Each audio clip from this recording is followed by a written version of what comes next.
Saudara-saudara yang diberkati Tuhan, salam sejahtera buat saudara sekalian. Yesus berkata, "Kamu adalah sahabat-sahabatku jikalau kamu menuruti segala perintah-perintahku." Saudara, Yesus adalah sahabat sejati kita. Apa yang menjadi pergumulan kita, apa yang menjadi persoalan kita, Yesus bersedia untuk mendengar seluruh keluhan-keluhan hati kita, sebab Dia adalah sahabat sejati kita. Haleluya. Mari saudara, kita persiapkan hati untuk mendengar firman Tuhan dengan tema hidup yang dipulihkan. Dari Filipi 3 ayat 13 dan 14. Demikian firman Tuhan.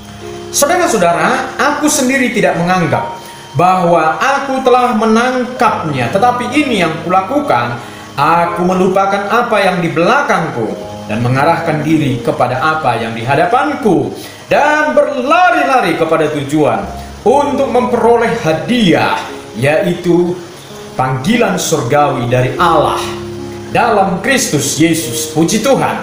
Saudara, bagi orang Kristen mula-mula, sosok Paulus adalah momok yang menakutkan.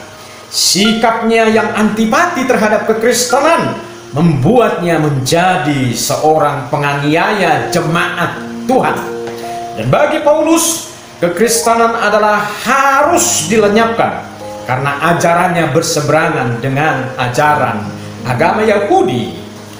Paulus adalah seorang Farisi yang memiliki segudang prestasi dan keistimewaan yang membuatnya menjadi seorang yang sangat berpengaruh besar di Israel.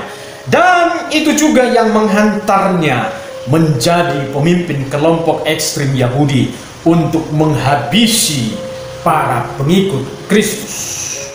Tetapi saudara-saudara, di tengah-tengah kegiatan Paulus sebagai penganiaya jemaat, Yesus menangkapnya untuk menjadi hambanya, memberitakan kebenaran Allah. Kehidupan Paulus diubahkan. Dia dipulihkan dari kesombongannya, dan ia rela melepaskan semua kebanggaan masa lalunya karena pengenalannya akan Kristus. Paulus menganggap bahwa apa yang dimilikinya selama ini itu menjadi sampah. Semua yang menghalanginya untuk mencapai kehidupan yang baru, kehidupan yang dipulihkan di dalam Kristus, ia melepaskan secara total dan menguburnya dalam-dalam. Pertanyaannya saudara-saudara, mengapa kita sulit dan apakah yang menjadi penghalang untuk mencapai kehidupan yang dipulihkan? Yang pertama, karena konsep diri yang salah terhadap masa lalu kita. Di dalam ayat yang ke-13b tadi berkata, "Aku melupakan apa yang telah di belakangku dan mengarahkan diri kepada apa yang di hadapanku." Saudaraku, apakah artinya itu? Kita harus meninggalkan dan menanggalkan semua kebanggaan diri, kebiasaan buruk, cara pandang duniawi, perasaan antipati dengan orang lain, hal-hal materi yang menjauhkan kita dari persekutuan dengan Tuhan, kesombongan diri, dan lain sebagainya. Hal-hal ini akan menjadi penghalang besar untuk kita mencapai kehidupan yang baru, kehidupan yang dipulihkan di dalam Tuhan. Paulus mengatakan itu semuanya sampah. Apa yang dimaksud Paulus? Bahwa semua itu telah menjadi sampah, yaitu tidak dapat lagi dipercayai, tidak lagi menjadi pengharapan, atau tidak lagi menjadi tumpuan harapan untuk menyukakan atau memberi kesenangan. Jadi segala sesuatu yang dimiliki oleh Paulus di masa lalunya, ternyata itu tidak lagi bisa menjadi harapan, tidak lagi bisa menjadi sebuah kesenangan oleh karena Kristus yang telah mengubah hidupnya. Melupakan apa yang di belakangku juga memiliki arti tidak mau lagi mengingat-ingat masa lalu. Memang kehidupan kita yang sekarang adalah produk dari masa lalu. Apa yang kita alami sekarang tidak lepas dari dampak apa yang kita buat di masa lalu, entah itu yang baik ataupun yang buruk. Kita harus mengklasifikasikan, memilih masa lalu kita. Yang baik kita ambil, dan yang buruk kita buang dan kita lupakan. Masa lalu kita yang buruk dapat mempengaruhi, bahkan menekan hidup kita yang sekarang dan yang akan datang.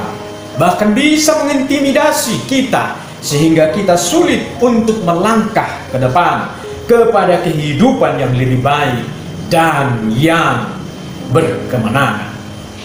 Saudaraku, kegagalan masa lalu dapat menimbulkan perasaan bersalah seumur hidup. Kegagalan dalam pergaulan, kegagalan dalam studi, kegagalan dalam mendidik anak, kegagalan dalam berumah tangga, kegagalan dalam berbisnis, dan kegagalan di bidang-bidang yang lain. Kondisi kehidupan yang seperti ini bisa menghantui pikiran, dan kita menghabiskan seluruh hidup kita dengan rasa penyesalan, menyalahkan diri, bahkan menghukum diri sendiri, dan akibatnya bisa fatal, yaitu kematian. Orang karena tidak sanggup dengan hidup yang dialami dan yang akan dijalaninya, akhirnya dia memilih jalan pintas mengakhiri hidupnya. Rick Warren, seorang hamba Tuhan Amerika, berkata, jangan membiarkan kita dikendalikan oleh masa lalu kita dan merusak keberhasilan dan apa yang sudah kita miliki sekarang dengan mengingat-ingat masa lalu kita yang buruk.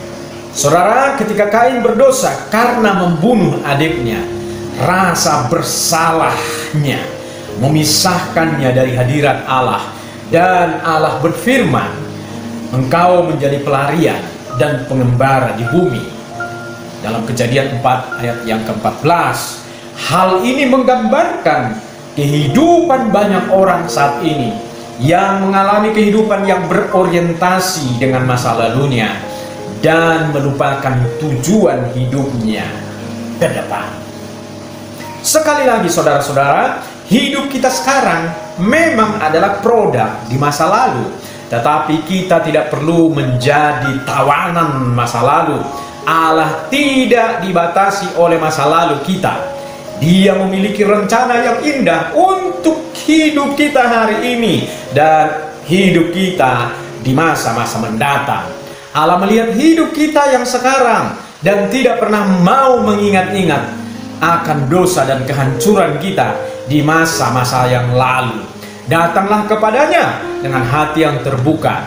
Allah pasti memulihkan hidup kita. Banyak contoh-contoh dalam kehidupan. Sebagai contoh, kisah Oprah Winfrey, seorang wanita Amerika yang hancur di masa lalunya. Kalau saudara baca profil Oprah dengan acaranya Oprah di televisi Amerika, luar biasa, masa lalunya sangat suram sekali. Tetapi ketika dia mengalami pemulihan, dia menjadi seorang wanita sukses Amerika dan salah seorang wanita tersukses di Amerika. Kemudian selanjutnya yang kedua, mengapa kita sulit dan apakah yang menjadi penghalang untuk mencapai kehidupan yang dipulihkan? Yang kedua adalah karena konsep yang salah dari orang terhadap masa lalu kita. Di dalam 1 Petrus 4 ayat yang ke-8, tetapi yang terutama kasihilah sungguh-sungguh seorang akan yang lain, sebab kasih menutupi banyak sekali dosa. Saudara, tidak semua orang memandang baik diri kita yang sekarang. Kadang ada orang di sekitar kita yang masih memandang masa lalu kita. Meskipun hidup kita sekarang sudah berbeda dengan masa lalu kita, atau kita sudah mengalami pemulihan, tetapi masih ada saja orang yang melihat latar belakang kita, yang tidak mau menerima hidup kita yang sekarang.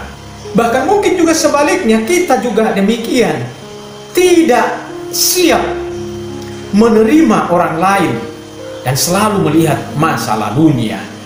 Saudaraku, inilah sebuah fenomena yang terjadi di dalam kehidupan, termasuk di dalam komunitas orang-orang percaya.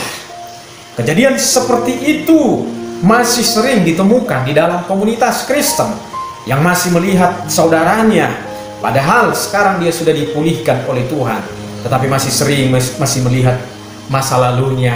Ah, kamu seperti ini di masa lalu, kamu seperti ini di masa lalu. Saudaraku, inilah manusia. Ada orang yang begitu cepat menuding dan menghakimi saudara seimannya karena kesalahan kecil dan membesar-besarkannya dengan mengungkit-ungkit masa lalunya. Kita yang sudah dipulihkan oleh Tuhan harus memulihkan orang lain juga dengan mengasihi dan mengampuninya. Karena Alkitab berkata, sebab kasih menutupi banyak dosa. Biarlah kita belajar menerima orang lain apa adanya, sama seperti Tuhan menerimanya apa adanya.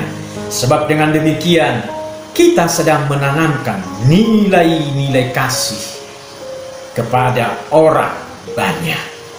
Kiranya firman Tuhan ini memberkati kita, meneguhkan iman percaya kita. Amin. Mari kita berdoa. Tuhan, kami bersyukur buat kasih karunia Tuhan yang berlimpah atas hidup kami. Tuhan, Engkau tahu siapa diri kami, bahwa kami bukanlah orang-orang yang baik pada dasarnya, tetapi oleh karena kasih karunia Allah yang dilimpahkannya di dalam hidup kami, sehingga benih kebaikan, benih kebenaran itu sudah ada di dalam diri kami, dan oleh karenanya kami bertumbuh di dalam kebaikan dan kebenaran, sebab Allah sudah menanamkan benih itu dan menumbuhkannya di dalam kehidupan kami. Terima kasih Tuhan Yesus, berkati segenap jemaat-Mu Tuhan, supaya kami tetap berada di dalam Tuhan. Kalaupun ada sesuatu yang menghambat kami, sehingga kami tidak bisa bertumbuh di dalam Tuhan, Tuhan pulihkan hidup kami. Kuasa Tuhan memerdekakan kami dari kehidupan yang demikian. Terima kasih Tuhan Yesus, berkat-Mu tercurahlah atas setiap umat-Mu. Turunlah kiranya berkat-Mu Tuhan atas segenap jemaat-Mu. Berkat dan damai sejahtera dari Allah Bapa, anugerah dan rahmat Tuhan Yesus Kristus, serta pertolongan, penghiburan, kekuatan Roh Kudus menyertai saudara sekalian hari ini sampai Maranatha.